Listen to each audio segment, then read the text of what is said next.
combat.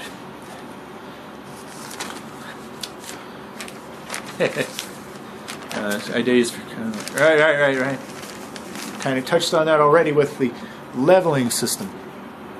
But let's talk about the little skills you get, right? Very often you just have a few skills, a handful of skills that you get, and you will always have them. Some games they level up as you go up in level, and you get the exact same skill with the exact same name and the exact same animation, but it's stronger. But you're stuck with that skill, and if you don't like it, tough. Because you're kind of stuck with it. You don't have a choice because you chose that particular class. Now, I don't know why. Now, I thought about this years ago, and I don't know why they don't just have a system where you can customize your own skills. Because it wouldn't be that hard. Say one skill was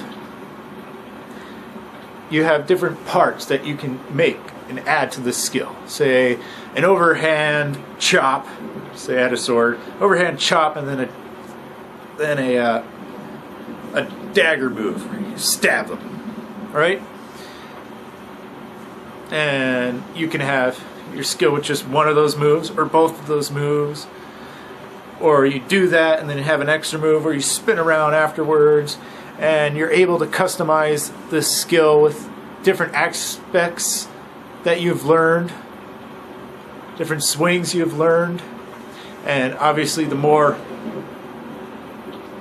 moves that a particular skill has that you've added to it, it would cause it to have a bigger cooldown or whatever, but in exchange it would take more damage, but of course it would take more time, such like that, and you could add in, each aspect would have its own pluses and minuses, so you could actually customize each skill, and then you take that skill and then you put it into your skill bar, and that way, I mean, just a few moves to allow your customization of this skill,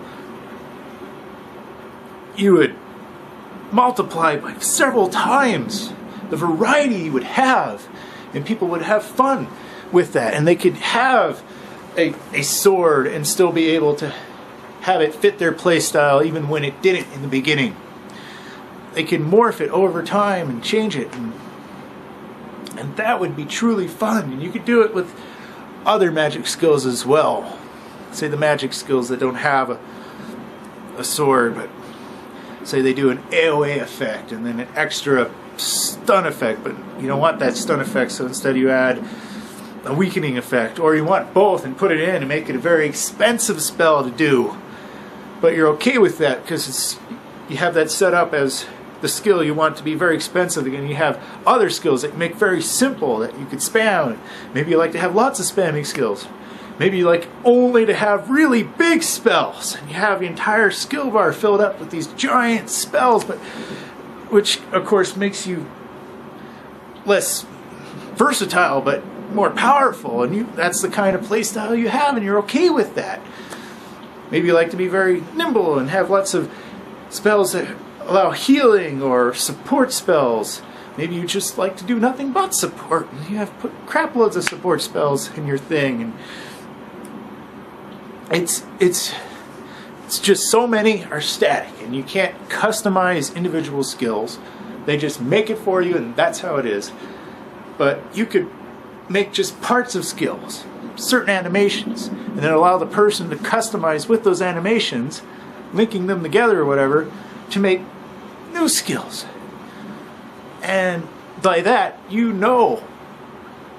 mean, it'd be like a 1 in a million chance that somebody else would have the exact same setup you have, and people would be very much unique in that sense. Unlike now, where they're where they have more skills and such like that in RPGs, they're still very stagnant because there's only so many skills they can have, and you know pretty much what you're going to go up against just by seeing what profession they are, and it's very boring and it's very quick to understand. I always said if a Wikipedia page can be made on your game, it's not going to be very fun, because that means there's a lot of things that are stagnant that aren't going to change. You can just put on there, you can just look on the web page and not have to explore yourself in the game, because everybody has found what to do, the best setups, where to go, where to buy things. You get all the maps right on the Wikipedia. With Guild Wars 2, you can see the maps, a lot of the maps already. Just go there, look at it, and you know where everything is, and that stuff will always be there. Those towns will be there, those NPCs will be there. You know where it's going to be, it's static.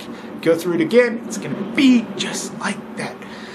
And if that's possible for your game, then no, it's no good. It's good enough for maybe a few hours of gameplay, I don't know, 1 or 2 days of gameplay, until you get through it, and maybe you have enough will to go through it again, maybe, I don't know, different players are different, but because it's not changing, it's gonna be boring, it's not gonna be continuously stimulating to people. I don't care who you are, it's not gonna be that way.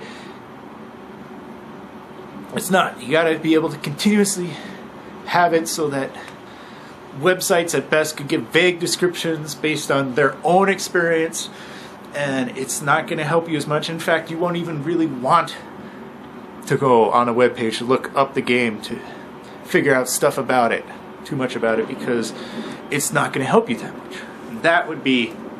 That would show a sign that your game is good, when you can't get cheat sheets and all these wonderful, basically cheat web pages now, I guess, on the game. And as far as storylines go,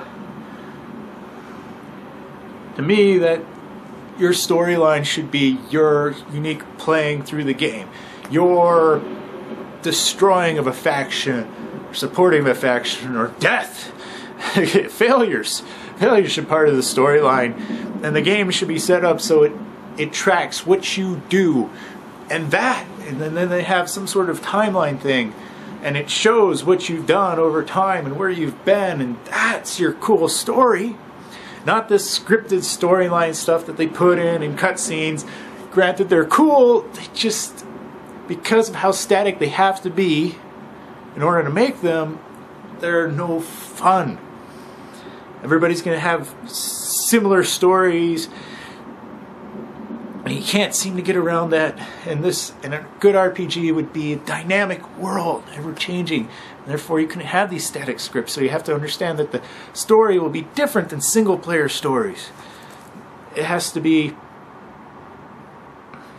built into the game dynamically, just like everything else that's going to happen. And sure, you won't have dialogue or cutscenes, but you will be actually participating in this changing world, fighting for whatever cause you want, for whatever side you want, for no side, for every side.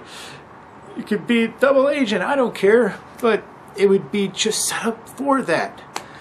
And the game would be able to record what you do and recognize that, and you'll still have the story, it's just not going to be scripted, but people would be able to see, if you wanted, your storyline, and ask other NPCs, and the NPCs will give their story of you based on what they know. It's like, well, he attacked this faction, or he helped me with all these events, or he saved my life this many times, or he's killed this many people for our cause, or helped build this many cities, or helped in the great siege of whatever.